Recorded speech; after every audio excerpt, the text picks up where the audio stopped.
Hey everyone, welcome to this explainer. Today, we're cracking the code on something absolutely fundamental to our universe. We're looking at the language of angles and precisely how we measure rotation and direction.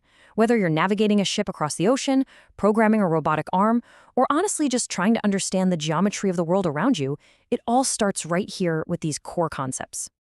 Here's our roadmap for today. We're going to start with the anatomy of an angle, then move into measuring the spin, breaking down the degree, understanding the standard position, and finally, we'll push way beyond 360 degrees. All right, part one, anatomy of an angle, from points to rays. To build the mathematical machine of trigonometry, we really have to start with the simplest geometric units. I mean, you can't build a house without bricks, right?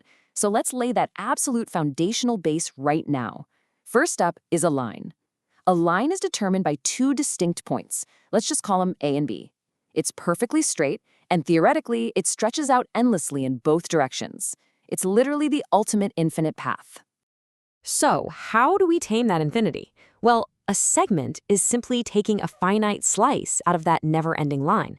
By capping it at point A on one side and point B on the exact opposite side, we suddenly have a piece of geometry we can actually hold on to and measure. It has a definite beginning and a definite end. And that brings us to a kind of hybrid, the ray. A ray takes the fixed starting point of a segment, say point A, and combines it with the infinite stretch of a line, moving through point B and just going on forever past it.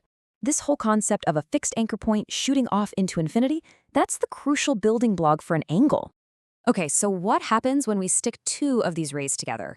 When two rays share that exact same fixed starting point, which we now call the vertex, they form an angle. The two rays basically become the sides. To measure this, just imagine one ray is locked tightly in place.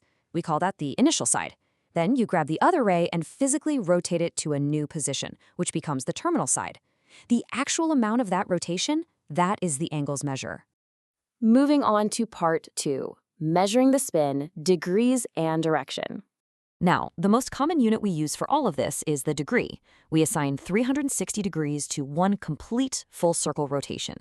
Because of that, 90 degrees makes up exactly 1/4 of a turn. You add another 90 and you get 180 degrees, which is exactly 1/2 of a turn. It's just a beautifully clean system for visualizing fractions of a circle. But here is a really fascinating twist. Direction actually matters in math. When you rotate a ray counterclockwise, so opposite to the hands of a clock, you generate a positive measure. But if you rotate it clockwise, you actually generate a negative measure. It's a simple standard for sure, but it's absolutely vital for navigating everything from basic geometry problems to flying actual aircraft. Let's see how this builds into relationships between angles.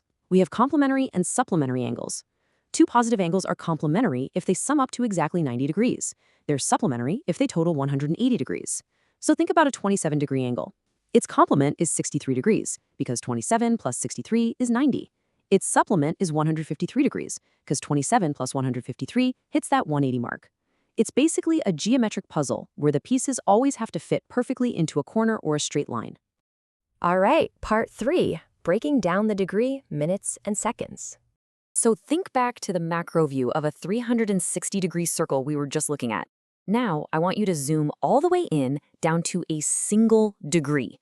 We slice that single degree into tiny fractions for ultra-precise measurements, using a system that basically mirrors how we tell time.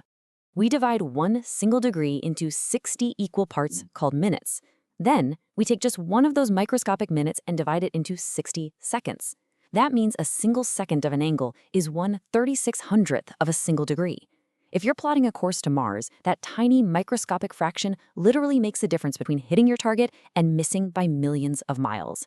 When you add or subtract these units, you treat them almost exactly like time arithmetic. Just look at the addition example we have. 35 minutes plus 52 minutes equals 87 minutes. But since that's more than 60, you carry over a degree, which leaves you with 27 minutes. Subtraction works the exact same way. To subtract 117 degrees and 29 minutes from 180 degrees, you borrow a degree from the 180 and convert it into 60 minutes, just like borrowing an hour on a clock. Of course, we do have an alternative method, decimal degrees. Modern computers and calculators absolutely thrive on decimals, so we constantly need to move back and forth between these two formats. You might need to convert 105 degrees, 20 minutes, and 32 seconds into one single decimal number. Or conversely, you might take a precise decimal like 85.263 degrees and break it back out into degrees, minutes, and seconds. Both are just different languages describing the exact same microscopic slice of a circle. Next up, part 4, the standard position, plotting the spin. Now that we have all this precision, the crucial point is establishing a baseline. This baseline is called the standard position. You take the vertex of your angle and pin it directly to the origin point of a standard XY coordinate grid, right at 0, 0. Then you lay the initial side perfectly flat along the positive right side of the x-axis. Every single standard rotation we graph or navigate begins right here, sweeping up and around from that fixed horizontal line. Usually when you open up that angle, the terminal side comes to rest somewhere out in the middle of one of the 4 quadrants on the graph. But what happens if it lands perfectly on the borders? Well, we call these quadrantal angles. If the rotation lands your terminal side squarely on the y-axis or the negative x-axis, you've hit a quadrantal angle. These are your exact 90-degree, 180-degree, and 270-degree marks. They're basically the major checkpoints of our geometric map. Finally, part 5, beyond 360 degrees, infinite rotations. This is the final and maybe the most mind-bending part of our journey today. What happens when we don't stop at one full circle? I want you to take a look at this number, 1106 degrees. Just let that massive number sit for a second. In a world where a full circle is only 360 degrees, a number this large almost seems like a typo, doesn't it? So I gotta ask you, how do we make sense of an angle this spectacularly large? Or what about a negative angle, like negative 510 degrees? We know a circle maxes out at 360, so does the math just break down? Actually, no, not at all. It just keeps spinning. The solution to this puzzle is a brilliant concept called coterminal angles. Imagine a wheel spinning. It doesn't just stop after one rotation, right? It just overlaps itself.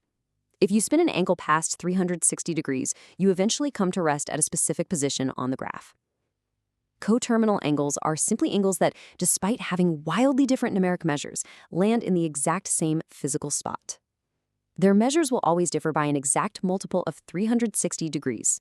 Okay, let's unpack this formula, because it elegantly brings our massive infinite concept back down into a super digestible equation. To find every possible angle that lands in the same spot, we take our base angle, say 60 degrees, and we just add n times 360. In this formula, n represents any integer. It's basically just the number of full spins.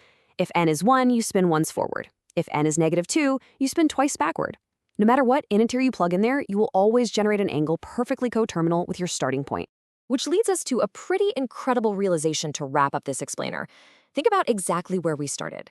If an angle is really just 2 simple rays extending from a single vertex, isn't it kind of amazing that its mathematical rotation can stretch on infinitely forever? By combining just simple points and lines, we've unlocked a system that can measure the tiniest fraction of a star's movement or infinite dizzying spirals, all using the exact same beautiful logic. Thanks so much for joining me on this deep dive into the language of angles. Keep spinning those ideas, and I'll catch you in the next explainer.